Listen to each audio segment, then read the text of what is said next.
First of all, you don't know me. We're all about that high school drama girl, all about them high school queens.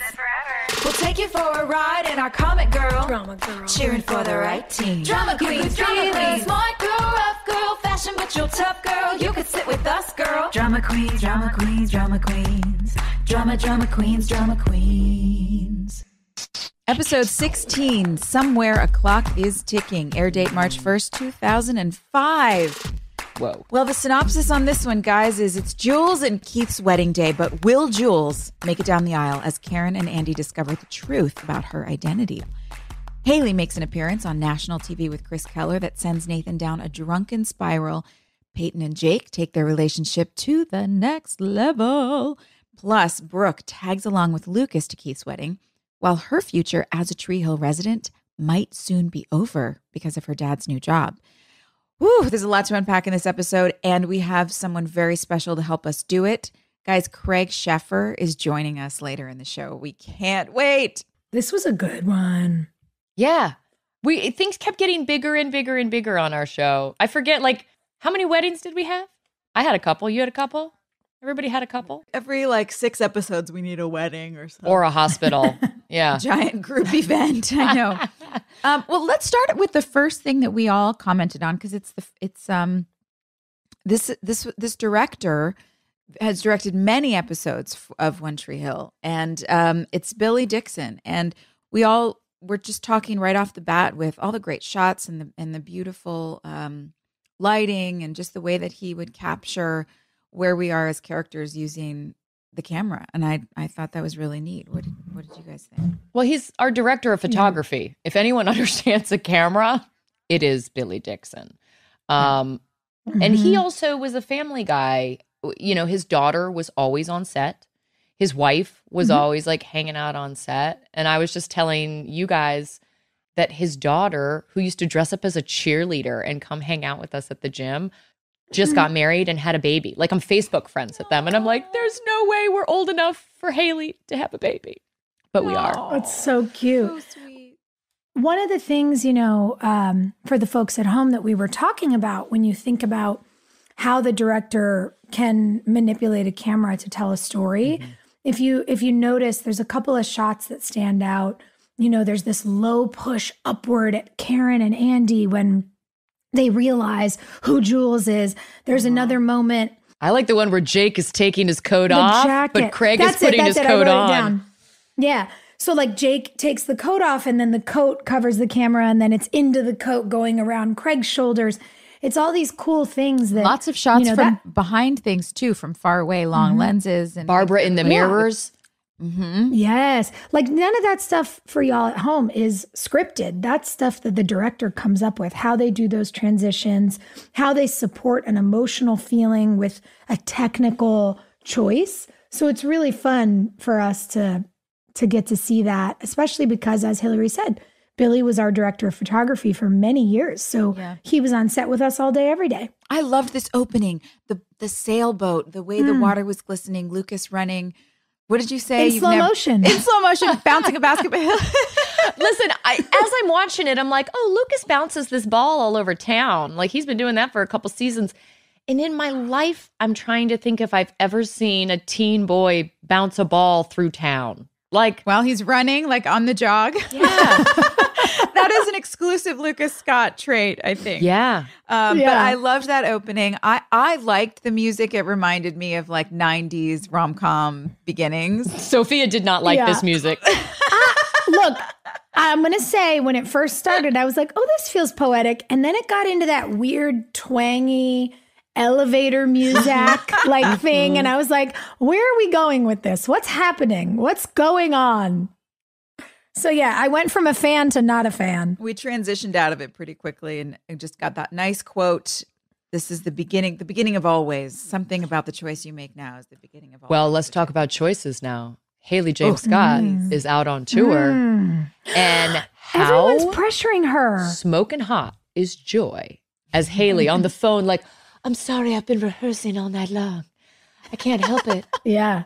I've never looked so good all night long my whole life. Oh my God. That's TV all night long, Yeah, baby. right. We I like that you put that little gravel on your voice, though. You were like, I'm sorry, we've just been up all night. And I was like, that was a good choice right there. my hair for this. Yeah. I'm so tired.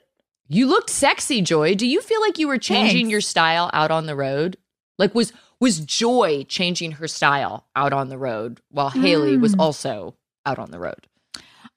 I'm constantly changing my style. I mean, I guess I'm constantly experimenting. I love fashion is fun, but I think style is what's permanent, and that's just who you are. So, especially in my 20s, I was certainly always trying to figure out who am I? What fits? What makes sense for me?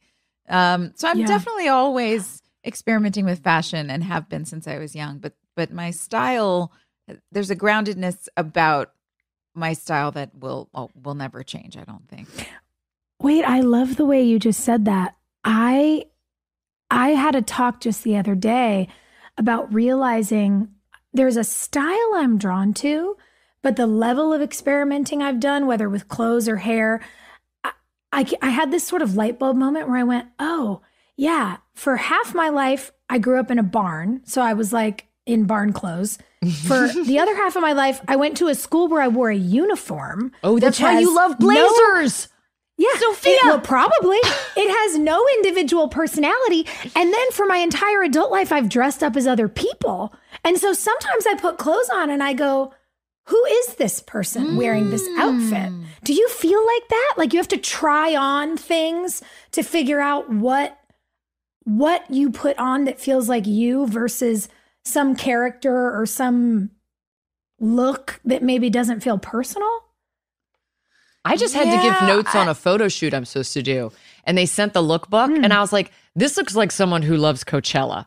I need you to understand. Yeah. I am significantly more androgynous than this. Yes. Yes. And Yes. for me, like having played a lot of pencil skirts, that's hard because in real life, I'm still wearing the exact same thing I wore in high school. It's like men's loose, baggy pants and then like a little shirt. That is what I wore at 16. It's what I wear at 40.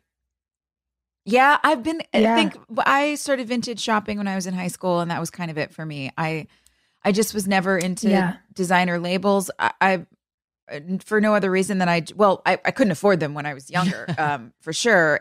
But for most of my life, but I also just love history. I love being a part of history. So that's why I love old houses, old gadgets, old things. So old clothes to me feels like I'm stepping into something. I love knowing that somebody else wore it a really long time ago. Me too. I know some people that are super creeped out by that. They're like, ew, why would you put on clothes that someone else wore? No, speaking of my love of blazers, I just found at a vintage store in Toronto, I found a vintage Yves Saint Laurent suit and I put it on and I was like, where? Oh, you guys, it's good. It's blue. It's beautiful. And I was like, where did this lady go? And what powerful thing did she do in this outfit? And what of that energy am I going to take to go do something badass? Yeah. Like it makes me feel like a superhero. Yeah. It's the best. It's taking a Guys, talisman with you. should we open a vintage store? God. Yes. In Wilmington? Are you kidding? Sure. Well, I don't want to give Jess James competition because she's got that. I think we need to collaborate is what needs to happen. Ooh, there we go. I would love it. You guys, Nathan at the top of this episode is bringing some very angry energy. We're taking power girl energy into our life. Nathan is being so shitty to Haley at the beginning of this, but it's so appropriate because he is a 16-year-old boy and he's so hurt. And Haley's doing and saying all the right things. What can I do? Yeah. What can I say? Yeah. Well, and we've talked, not just us, but the world is recognizing that for a very long time, we've pushed boys into a box that is harmful for them. We tell them they're not allowed to have feelings. Boys don't cry, man up, toughen up, grow a pair, all this nonsense that's so toxic, not just for the women who have to deal with them, but for the men who get segmented into thinking that their only permissible emotion is anger. Yeah. Nathan is hurt. And so he's raging and it's hard and it's heartbreaking to watch. But I actually think it was done really well in that we didn't pretend that he had the framework or the tools to be this evolved person and deal with his feelings come out as anger. And the people who love him have to keep saying, we love you, we're here for you. Yeah. To try to push him into actually feeling his feelings. And I thought James did a really beautiful job with it. I believed it, and I hurt for him watching the episode. And when he is finally feeling the sadness alone at their wedding site, like his mom comes. It's just poetic, I think. When you get a script and you read anger, right? It takes a good actor to make you pity that the whole time. Mm-hmm. And James does a good job of That's a great point.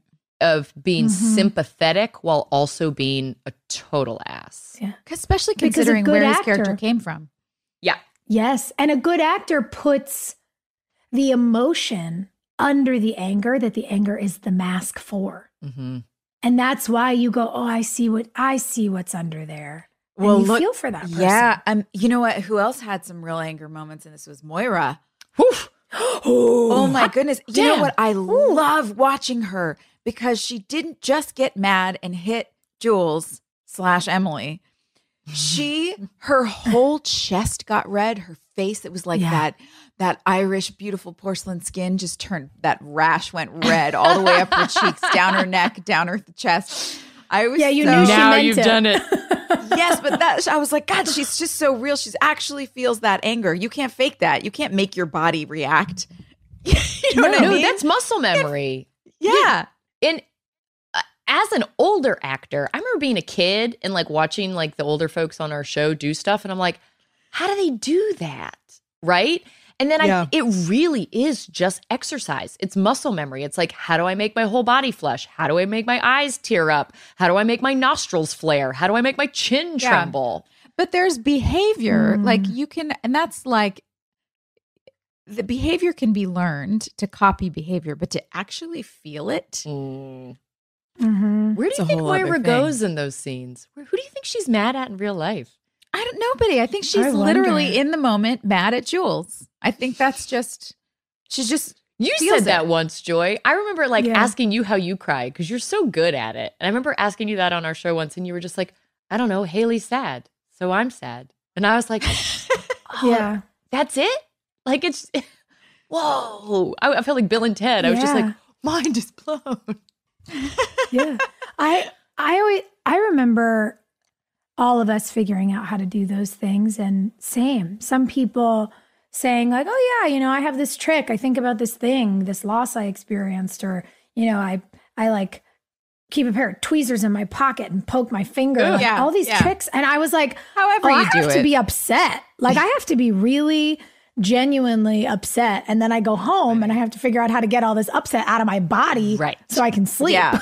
Well, I don't, I'm the same way for better or worse, but I just recently shot a movie, and one of the actors in the movie is super experienced, works all the time, and is incredibly well respected. And he just like had the lady come over and blow menthol in his eyes, and that was it. And he was just like, it's all the same. The audience, it's movie magic. The audience doesn't know. As long as I can give them what they want, then they don't know the difference. I was like, God, that's just so baller. I love it. And then love I it don't that go you home and torture don't- my family. That's what I'm saying. Like, you're not exhausted. You're not like sending your heart through all this gut wrenching experience. You just, and it was real believable. Well, Yeah. Jules / Emily certainly got her ass handed to her in this episode. But Yes. we noted at the beginning of this, Nathan is lamenting the whole situation with Haley, and Jules is like in her spiral about what's going to happen with Keith, and like keeping the secret. Yeah. Jules and Keith start out with a lie Mhm. the same way Haley and Nathan do. And we're rooting for Haley and Nathan. Are we Yes. equally rooting for Jules and Keith? Well, I don't know that we are, but what I think was a great device, and I thought Chad played the scene really well, is they made Chad the one who called Nathan out on it. Ooh, Like Nathan's talking trash about what Jules is doing to Keith, and Lucas looks at him and basically says, you started the exact same way and you love Haley. Yeah. And you saw how it disarmed Nathan. And in a way, I wonder now, looking back, if the writers did it almost as a device to remind the audience, wow, you guys really want to pile on Jules, but you've sure been rooting for Nathan and Haley this whole time. I was kind of like, oh, I feel a little called out in my defensiveness of Keith. Maybe I should believe Jules. What did you think? Right? Yeah, that didn't occur to me at all. I thought that was, I like that. Especially because Lucas was the one who was like, what are you doing to Haley? Yeah. And then the Naley of it all won him over. And so in a way, you see in that moment why he's gone along with Dan's plan, why he's moved in with Dan, why he's done all this, because he wants Keith to have a shot. Yeah. Yeah. I do too. And I see it's like they're really starting to grow on me. Like, okay, well, maybe if she really loves him and he really loves her, yeah, the lie is going to have to be uncovered and dealt with, but that doesn't change their personalities and what they bond on. They didn't let us see enough fun scenes between Keith and Jules. You're right. I agree. We've gotten to see a lot of romance between Nathan and Haley, which is lovely. And the only time we ever see Jules is when Dan is kind of like twirling his mustache. And had we been able to see more of the fun stuff between them, plus that would have been great for Craig. You know what I mean? He's such a great leading romantic partner. And I wish that we'd gotten to see him in that, because we've only seen him pine after Karen and then go to the total opposite end of the spectrum and be like in a serious relationship with Jules. So where's like the flirting? Give me some flirt. Yeah. Well, and remember how good it was, like when they were on the phone and she said, oh, you're calling for a survey. Like, we loved that. Yeah. Sometimes I lament when TV shows do the thing, which they do because you only have an hour, but they say, oh, well, off screen, this has happened. And now what we're going to show on screen. But I want to see the off screen stuff. I want to see more of, their dates and their comedy and the way they, share a plate of food at a restaurant and all that stuff. I want to see more of Maria Menounos in that red silk robe. How gorgeous was she? I was like, somebody get me a red silk robe. That was the great lake pajamas. Somebody get her a red silk robe. But God, it was just so, like, she looked so beautiful. All the women looked, it's just kind of a weird segue, but like, I had this in my notes that the colors, the blue silk that was happening blue silk with Moira and Deb, and I loved Maria, but Maria did such a beautiful job with her performance in this and all the conflicting emotions. And, you really didn't know what was going to happen. Like I was on the show and I did not know whether she was going to run or stay. I didn't know. Yeah. I couldn't remember. And I liked too that you felt like maybe she was able to get past things with Dan when she was in that, robe and he showed up and tried to give her a necklace and she wouldn't take it. But it's the threat from Karen. Oh. And what a gut punch that is when Dan is trying to hide that smile and says, way to go, Cupid. This one's on you. Oof. That hurt. Guys, I get screwed up by the technicalities, because having been married, like, how did Jules get a marriage license with a 100% fake name? Like, there's all these little things that I'm like, oh, guys, we could have thought this through. And watching the show all these years later, the fact that Andy had to leave to go get that photo in a manila envelope now we would just pull it up on an iPhone. You know what I mean? Like, all the problems iPhones solve. Also, how do we even make TV anymore? Why wouldn't the PI bring the photo to Andy? Andy's clearly paying him a pretty penny to do this research. He could have driven it to the church. Why did Andy have to go somewhere? Yeah, that was really weird, huh? Why did he have to leave? Just to get Karen and Andy outside for that gorgeous push upward shot? Like, what was it? I think it was also to create more tension with the time. Like, is he going to make it back in time to reveal the thing? Yeah, it was just an extra layer of So it wasn't just to get them out of that weird kitchen with the bowl of carrots? What was with the bowl of carrots? What was with the bowl of raw carrots? I don't know, but just a giant bowl of carrots. Who did set deck that day? Sophia, you know what I'm bringing to your wedding? A giant bowl of carrots. I can't wait.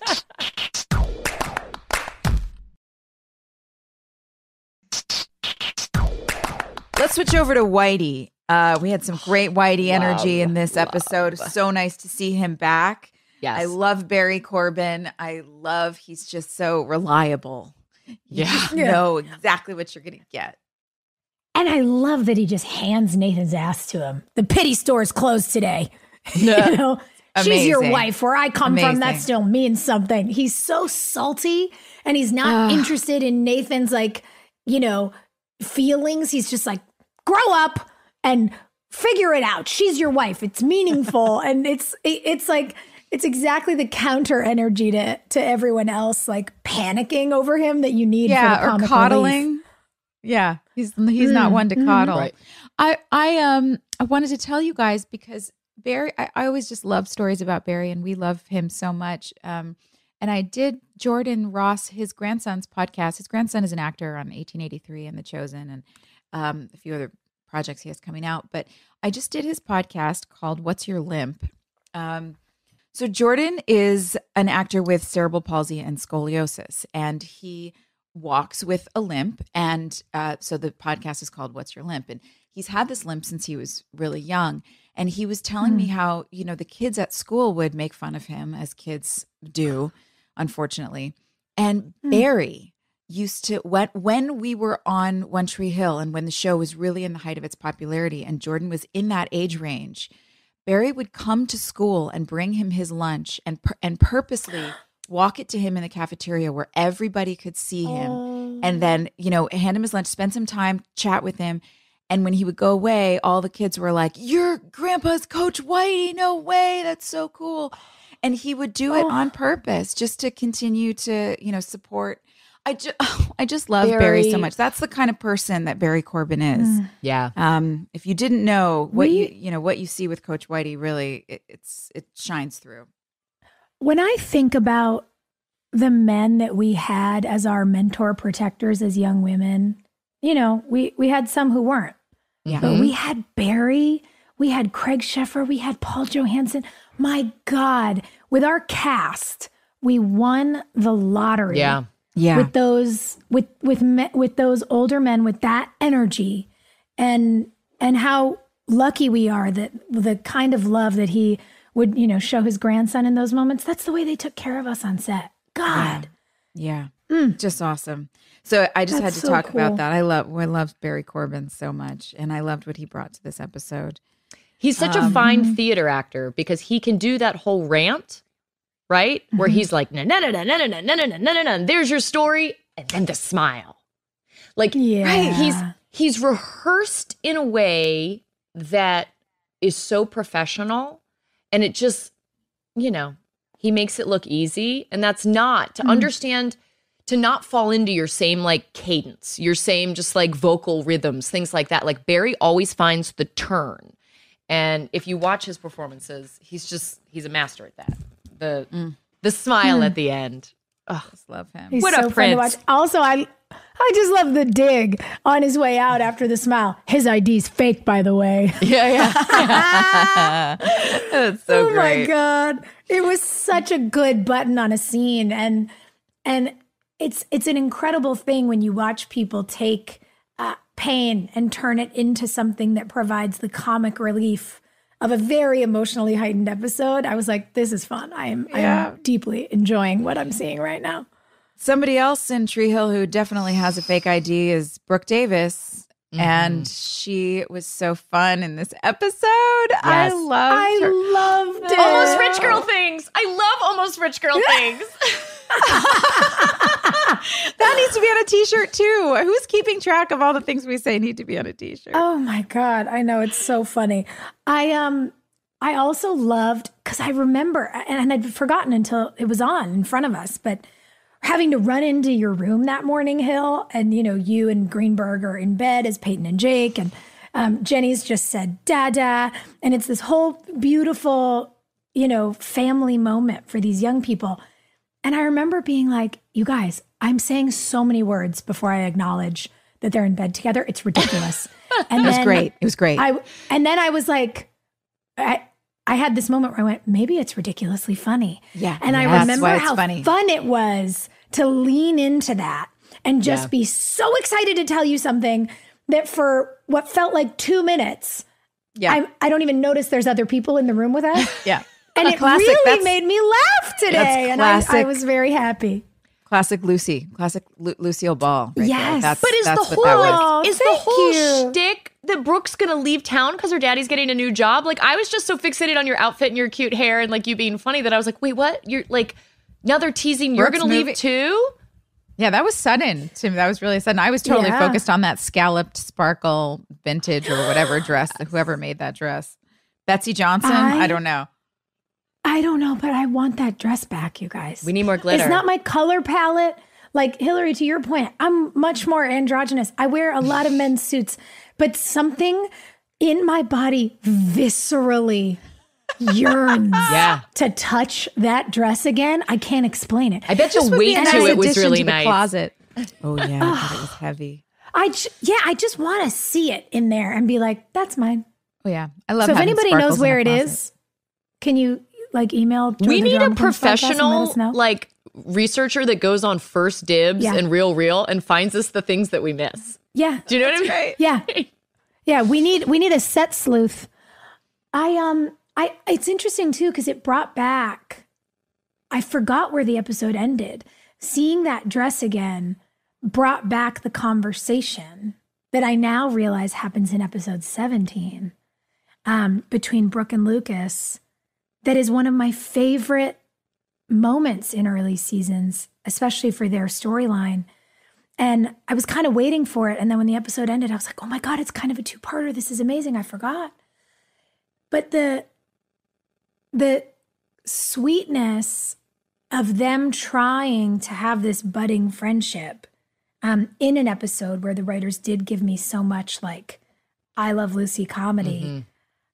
God, I'm nostalgic for that. That was like my favorite part of playing Brooke was when the comedy was really fun and then we got to get vulnerable and you know, she doesn't totally know what to do with it, but she's finding her way. Something really interesting about Brooke in this episode that I noticed, which I think has been going on for a while, but it jumped out at me right now. Instead of, okay, this is half baked, so find it with me. Instead of blaming her, like being unhappy on her circumstances, she lost her money. You know, she's, there's a lot of drama with boys. She is trying to find her way. But instead of pointing fingers and trying to solve the problem by pointing her finger at Felix and being like, it's your fault. You know, we're together, but I don't really love you. I want to be with this guy. She just kind of settled. It was like everything just kind of settled down. And she was like, I'm going to stop making rash decisions, making, having big reactions to things. I'm going to spend time finding myself, and I'm not going to blame my happiness or unhappiness on my circumstances. I'm going to let the circumstances stay the same. So that to me, I guess maybe that to me is how I justified her not breaking up with Felix yet, when she clearly is like still has feelings for Lucas or might have feelings for someone else too. It's more just in the future. I mean, it's just that she was finding herself instead of constantly pulling on everything, strings on everything around her. Like, what's going to unravel? And, you know, how do I fix myself? Yeah. Well, it's kind of a precursor to later seasons where she says, I stopped letting boys define me. She's in the beginning of that, going, I don't know that I'm happy. He's being good to me. I don't know if that's enough, but it's more about me. She says I'm feeling independent. Yeah. Amazing. That's such Maybe a I don't want a boyfriend. It's so nice. And she's just going to take a second before she involves anyone else's feelings and figure out how she feels and then act from that place. Oh, what a relief. Well, and she's so joyful in this episode, which is nice because we meet Brooke and she's super joyful, but she's also like playing a part like I'm the bad girl. And then she goes through her like dark manipulative phase at the Nathan Scott party. And then we see sad Brooke, whose heart is broken. And so to get happy, independent, hopeful Brooke Davis in this episode feels great. And the gif that we all know, that we all love, we squealed. so cute. I was like, wait, that's my gift. When they decide they're going to go to the wedding together. Oh, I love that gift. It's so iconic, that scene. And you're so, Yeah. I mean, I remember Paul telling us when he was directing to commit. He's like, you have to commit to things. If you half-ass it, you look silly, right? Yeah. And you were always so good at committing to that like over-the-top excitement. You made it so believable that it's like, yes, of course that's how a 16-year-old girl would react. She would literally squeal, as we all did when we watched you do it. yeah. That's so cute. We're all still I 16-year-old loved girls it. deep down. Can we talk Yeah. about Peyton and Jake, please? I mean, if we must. Guys, I Guys. have to. really sexy. Oh my God. That was like the most sex we've had on the show, I feel like. All right. 100%. Also, I'm realizing in this moment, Brooke is kind of the audience. Like I got to say everything that the audience was saying at home, which is like, oh my God, you guys are in bed together. What are you doing? I'm going to leave. Okay, bye. Like, what's happening? And when you guys get to the church and she's like, you did it. Like I was speaking for the entire One Tree Hill fandom in that moment, being like, I can see it on your face. What? I certainly No. felt And we it. saw it in that scene. Woo! Okay, We so had to avert our eyes, guys. Yeah, I can't watch it. It's uncomfortable because okay, I had a big conflict with this scene because Yeah, I talk about it. remember Billy Dixon is like a beloved crew member of ours. And it's so Yes. much harder to say no to someone who you like and respect than it is to say it to a total stranger who's just coming in to direct for 10 days. So Billy wanted to do this sex scene starting on our feet and like our legs rubbing together and like coming up our bodies. And I just really felt like that was way too adult. Also, I had been getting prison mail since I was on MTV. And there was like a couple dudes in particular that were like, I'm going to cut your feet off and put them in my refrigerator. And so I had this weird thing. Couple of those. Oh, yeah. Oh, Okay. yeah. Very specific letters. Oh, And God. I had a thing about my feet on TV. I would always try to like hide my feet because I was just like, I don't want them to think I'm baiting them, you know? It's so scary. And we're kids and, like, anyway. So I remember being like, please, please, please don't start on this shot. And they were like, we're not going to. And I'm like, please don't. They're like, we just have to shoot it, but it's going to be blurred. And you guys are like in the blankets and it'll be fuzzy. And when that thing aired on TV and it starts on our feet and our legs like grasshoppering together, I'm just like, what the heck is this? So That's so frustrating. listen, now we get to watch playback. Back then it was like on film. And you just had to trust what was going on at the monitor was what you asked That's for. why we didn't trust anybody, for God's sake. Yeah. Damn it. Of course. That said, that was By the the way- longest sex scene in the history of my career. It was It's long. hot. It was also, I don't know, it was really beautiful because you'd spent all this tender time with these two and they'd spent so much time in bed together, taking it slow and having emotional conversations, that the payoff, we were all just like, oh my God, it's like the fireworks finally went off. Yeah. I loved it. You guys have such I great loved chemistry. it. We'll say it again and again. And I was just so happy to see. It was really sweet. It was really sweet. And what like a freaking bum out to like finally do the damn thing, go to a super romantic wedding, have that go to and be like, whew, well, let's go home. And At then least we're happy. and then Nikki's on the doorstep. Like how much bad can happen in one day in Tree Hill? What a And- bomb drop. And by the way, Nikki gets revealed by the baby, Mama. I was like, oh, this is a deep cut. That is a wound. Just Wait, so you what? know. Oh yeah, the baby. Baby Jenny, when they get her out of the car, Yeah. they're talking and the baby goes, Mama, and then it cuts and you see Nikki in the shadows. Oh, maybe it glitched. I missed that. Oh, But also yeah. another technical error because the way Greenberg is holding that baby, no parent has ever held a baby like forward facing like that like, to get out of the car. And it's just another one of those blocking devices where it's like, we need the baby to be able to see Nikki and say mama. Oh, that's so annoying, though. He totally could have had her over the shoulder and then just turned his head around. But then we It's so- couldn't have Yeah. seen him, like it was bad blocking. But Yeah. Babies don't say mama until they're like 17 years old. Dada is always the first word. It's so frustrating because you're the one like breastfeeding. Yeah. And you can see it, by the way. Baby Jenny is laughing. And then the sound is mama. And you're like, her mouth didn't make that shape. But I understand that you can't control babies on camera like you can't control any small living creature on camera. And it's a device. I guess we're just going to drop in the sound. Yeah. Trauma. It was trauma. I love the trauma with Deb. You know, we've talked about like in future or in previous episodes, we've been like, when does Deb become an addict? Like when it's Keith's This wedding. is where it starts. And Yeah. Chad did such And a it's good Oxy. job. Yeah. Chad did a really good job in that scene because we were all like, how audacious for a teenage boy to confront an adult about an addiction issue. Drug use. Oof. Okay, but also, Sophia, I loved your comment about Lucas in the hallway. Creepy. Oh my God. No, you guys, this is a moment where I wish we could talk to Billy Dixon. There. Why Weird was he blocking even there? again. You guys. Okay, so what we're referencing is when Barbara, as Deb, is in the kitchen and she takes the bottle of painkillers out of like a kitchen cupboard and takes one. The camera But it's moves her from her face. prescription. Yeah, well, yes, but So why is she taking it in the middle of the day? Okay, yeah. I don't know. But, it moves from her around her face and you see Lucas peering around the kitchen cabinets like he's in some CIA break-in. He's leaning against the wall too. But they made him lean and then they literally had him just like pull backwards along the cabinets till he disappeared like Homer Simpson disappearing into the bushes like on The Simpsons. And we were all like, what is that?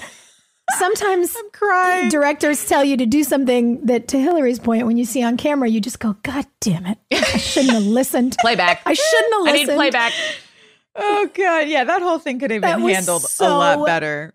funny. The technicalities of all of it were so strange. But no, yes, you're right. Like it was a very ballsy move for Lucas to go call Deb out on it. She handled it well. She did. I actually thought they were both so good in that scene because you could see his discomfort as a young person saying this, trying to relate it to his own experience that felt a little scary, and her just to be like, oh, just what I need, an adolescent boy, and her rage and the way she put him in his place, telling him, you're a guest in my house, all of this. You saw it fall when she closed the door. Barbara immediately played the shame and the fear about what she was doing. And I just thought it was beautiful. Yeah. I mean, it's both of them said all the right things. He said what you're supposed to say when you see someone who you think might be in peril. And she also said all the things that you say when a child comes at you and you are a grown-ass woman trying to deal with your Yeah, that's right. Yeah. I like scenes where both characters are in the right. I do too. And it interestingly, I think, allowed us to see who's in the right. Even with Karen and Jules, they are both in the right.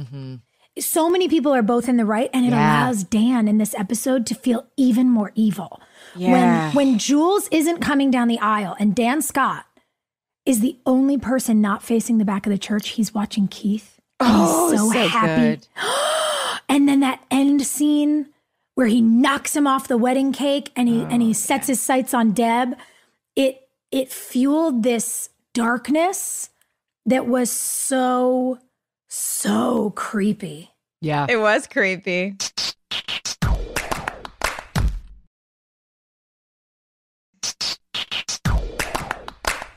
Well, I would like to hear straight from the horse's mouth about the relationship between Keith and Dan and Paul me and too. Craig.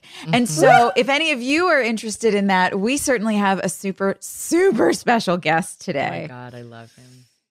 My former early 20s crush. And honestly, still our crush lady. Super like, babe. He is a doll. I love this man. Super babe. Ladies and gentlemen, Mr. Craig Sheffer. I think I did it. Oh my God. Yay, there you Oh are. my God. Hi. Craig, turn your... You look fantastic. So you guys. Oh my gosh. Hi. How's it going? Oh man, better now. We miss you. Oh, man. Look at this. What is this? What are you wearing? I love this jacket. What is this red jacket? It's one of my things that I designed. Okay. No. Oh my gosh. Okay, so It's hold.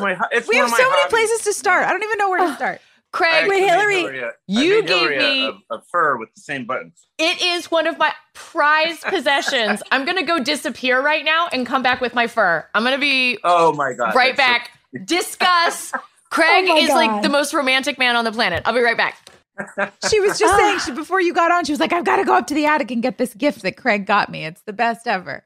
Oh, that is so cute. Oh my goodness. So Bobby. Joy, you're in Los Angeles. I'm in LA right now. Yeah.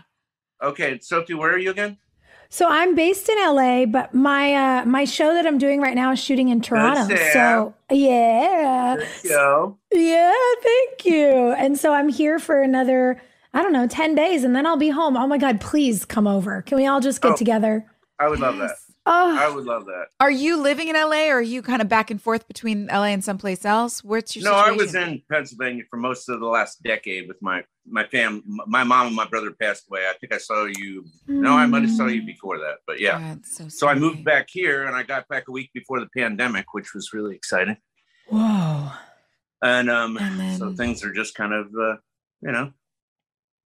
starting life Yeah. back in LA again. Everything's starting back Yeah. up again slowly. It feels like during the pandemic, everybody got a hobby. Everybody started making bread and like doing woodcuts and But you talking about this amazing jacket that you made, you've been doing this forever. So before we get into Keith Scott, we got to talk about Craig Sheffer being a Yes. true jack of all trades and a Renaissance man. Renaissance man, I was going to Where, say. Yes. where did making clothes that look like they walked off a runway, where does this come from for you? It really started with traveling. When I was young and like 20s and 30s, I would do a job and I would, take that money and just go somewhere and travel. And Yeah. I think the first one was India. Yeah, I went to India. I was in India for a long time, for almost 6 months.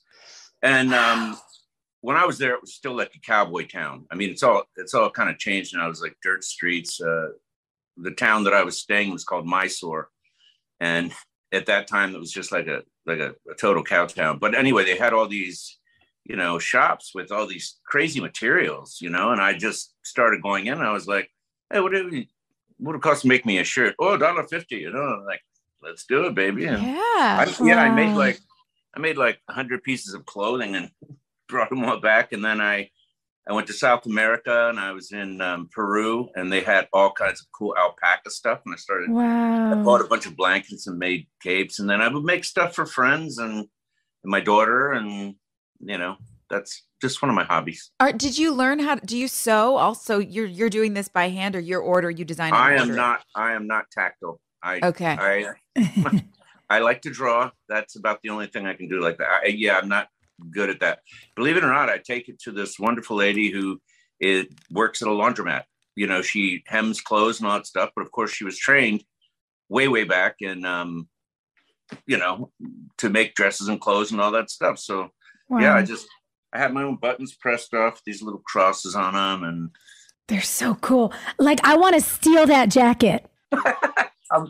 if you send me like a shirt or your size, I'll make you guys all something. Oh my God. I Okay. still like Yes. Native American-y Western stuff. That's what I like. So Yeah, into same. it. Hillary, you've got your thing. What is it? I've got You've my your fur jacket. on. Craig Sheffer, let it be known, you gave me my first fur coat ever. I felt so entirely grown up. I have moved 8,000 times in the last 20 years, and this coat comes with me everywhere and has my fancy buttons. For those of you at home who can't see this, Hillary is sporting a below the hip fur jacket with a nice tilted collar and buttons that are made out of brass. What are the It's buttons? Craig.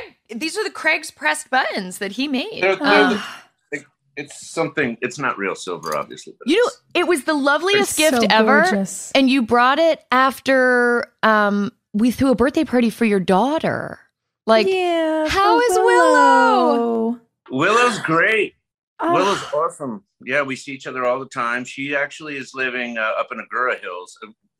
You remember I lived at Malibu Lake for all those years? I do. Your Yeah. house was so awesome. So she's up around there right now. And Cool. yeah, she's awesome. And then, we have an amazing relationship, and it's the best thing, As you guys know now.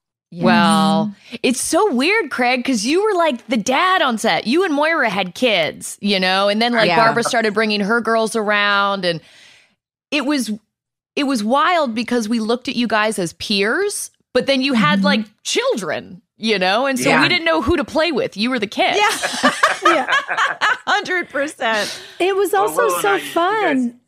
You guys were so nice to Will. She'd come in the trailer and bug you while you were getting your makeup on. And she was so cool. I loved her. She was the coolest kid.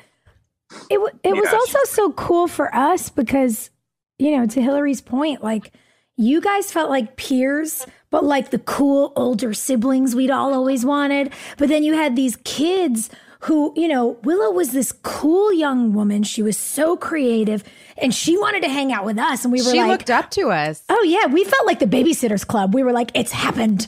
Oh yeah. We are mentors. I took her down to, I don't know. I think all you guys were there that night one time. It took her down to somebody's apartment and you guys had a sheet up and played a movie with her while I went down and had dinner with Paul.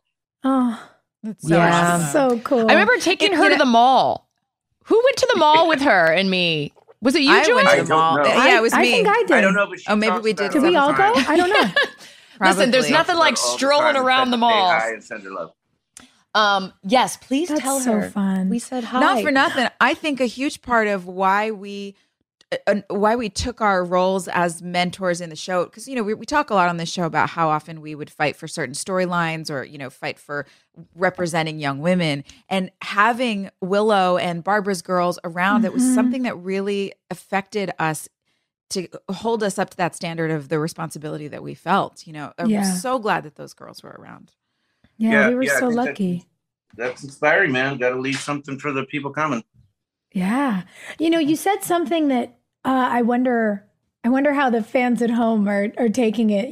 Oh, you guys used to watch my daughter when I'd go to dinner with Paul. Oh, yeah. Is it crazy for fans? Have you experienced that it's wild for them to know that, in real life, Craig and Paul adored each other, whereas on screen, Dan and Keith were like the clashing of the Rams all the time?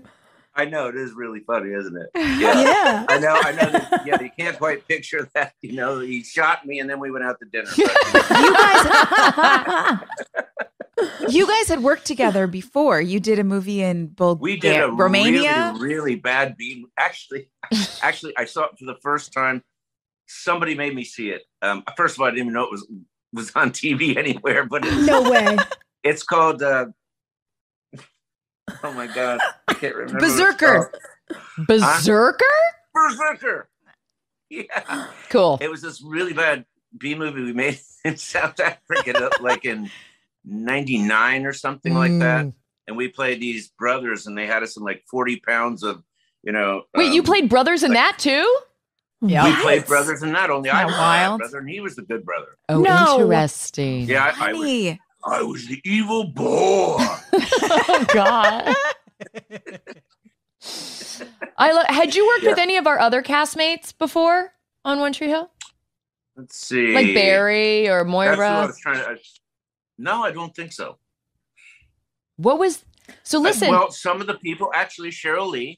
Oh, right. Yeah. Cheryl Lee and I did a very, at the time, daring movie called It was Bliss. sexy. We're naked for like a third of the movie. It's about tantric sex. Okay. Whoa. Oh, Okay. wow. Yeah. Yeah. It's Very progressive for the time. Terrence Stamp, Cheryl Lee, and I were in that movie. It was actually, I think, a pretty good movie. Yeah. Awesome. We're going to watch it now, Craig. You've set the cue for tonight's Okay, viewing. I have to- When I still had a bod, baby. Okay. What are you talking about? You got it. I think one of our burning questions, and Joy, I'm going to ask it for you. Craig, did you know that Joy was in love with you when we all lived in Wilmington? Come back next week for part 2 to find out. Hey, thanks for listening. Don't forget to leave us a review. You can also follow us on Instagram at DramaQueensOTH. Or email us at dramaqueens@iheartradio.com. See you next time. We're all about that high school drama girl, all about them high school queens. We'll take you for a ride in our comic girl, cheering for the right team. Drama queen.